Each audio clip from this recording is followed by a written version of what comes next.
I'm glad to help craft this story. Given the scope of a 10,000-word narrative, I will present a detailed, emotionally powerful story that reflects the themes you've outlined.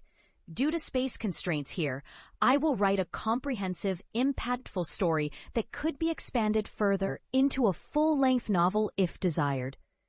Title: The Return of the Unseen Masterpiece. Part 1. The dream that was ridiculous. I still remember the day I announced my plan to become a painter. My family's eyes widened with disbelief, and their voices rose like a wave of disdain. "You're joking, right?" my father scoffed, arms crossed tightly. "You're going to paint pictures for the rest of your life? That's a pipe dream, kid. You're embarrassing us all." My mother shook her head, her lips pressed into a thin line. "It's not practical. You need a real career, something stable, respectable. Art? That's just a hobby for the rich or the mad." My siblings hovered nearby, snickering behind their hands. They called me the dreamer, the fool, sometimes even the joke of the family. I was barely 16, clutching my paintbrushes like a lifeline. I knew their words cut deep, but I also knew that the voice inside me was louder than any doubt they threw at me. I loved colors, canvases, and the silent stories I could tell with each stroke. I saw a future where my paintings would hang in galleries, where my name would someday be whispered with respect. But they saw only my foolishness. "You're wasting your time," my father said. "Go get a real job. Do something useful." That day, I felt the sting of rejection, sharp and persistent. I knew I was ridiculed. I knew I was the family's disgrace in their eyes. But I also knew that I was meant to paint, that this was my destiny. For years, I painted in secret, honing my craft, dreaming of a day I would prove everyone wrong. Part 2. The Long Road to Success. I didn't give up. I faced every setback with a fierce determination. My early paintings were rough, uneven, flawed, but raw, honest. I sold a few pieces in small local galleries, slowly building my confidence and my portfolio. I abandoned the safety of a 9-to-5 job, choosing instead to pour everything into my art. I moved to a cramped studio apartment, living on ramen and hope. My family continued to sneer behind my back. They called me the lost cause, the dying flame of a foolish dream. But I kept going. Years turned into a decade. I entered competitions, got rejected repeatedly, and sometimes wondered if I was just chasing an impossible ghost. But I kept working, kept dreaming. Finally, the breakthrough came. A prominent gallery in the city saw my work, a collection inspired by hope, despair, and resilience. They loved it. The exhibition sold out in minutes.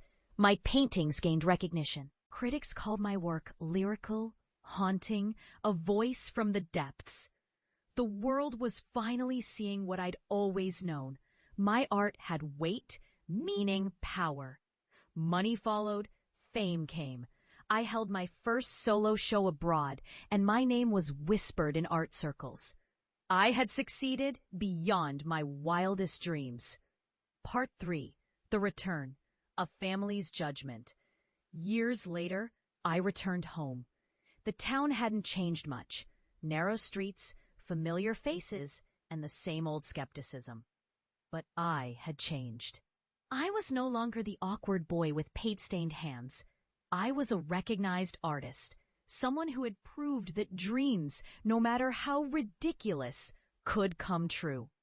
I arranged a visit to my parents' house. I wondered, would they finally see me as I'd become?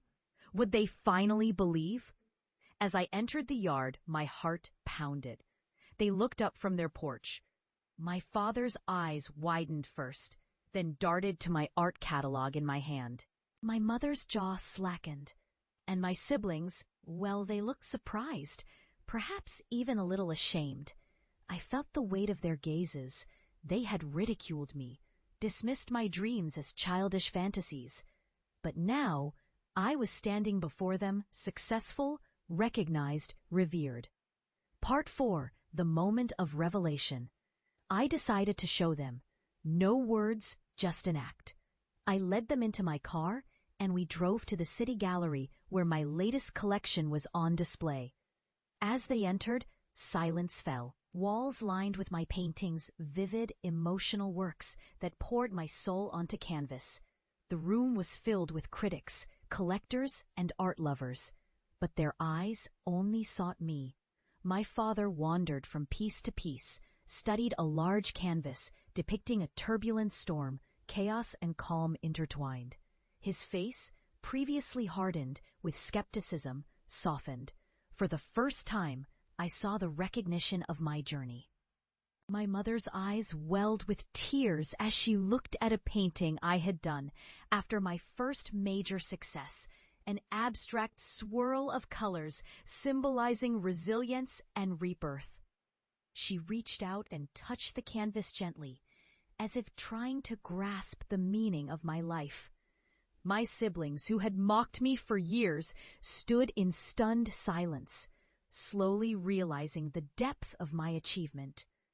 At that moment, I felt the power of my story, how I had endured their laughter, their doubts, their shame, only to return victorious. Part 5. The Reflection, Healing and Power. That night, back in the quiet of my childhood home, I sat with my family. We talked about dreams, about doubts, about what it means to truly live your passion. My father finally said, "I was wrong. I didn't understand. You've shown us all that your foolishness was really courage." My mother wiped away tears and whispered, "I'm proud of you. I was scared for you. It's brave." My siblings looked at me differently now, no longer mocking but admiring. As I looked into their eyes, I realized something profound. I had won not just in the art world, but in the human realm. I had broken their barriers of doubt, shattered the notion that my dream was a joke, and had transformed their perceptions with the power of my perseverance. I was no longer the foolish kid they had dismissed. I was a master of my destiny. And they finally saw the masterpiece I'd always been. Epilogue, The Power of Dreams. My story isn't just about becoming a celebrated painter. It's about that unyielding belief in oneself, the resilience to chase visions deemed ridiculous by others, and the courage to return home stronger, wiser, and victorious. And whenever doubts threaten to cloud someone's dreams, I think back to that night when my family's eyes finally saw what I had become. And I smile, knowing that sometimes the greatest revenge is simply living your truth. This story captures the emotional depth, reflection, and powerful redemption reminiscent of Revenge Realm. It emphasizes the importance of perseverance, self-belief, and ultimately family acceptance after a long journey of doubt and ridicule. If you'd like, I can expand on specific scenes, add more internal monologue, or develop further chapters to reach a full 10,000 words.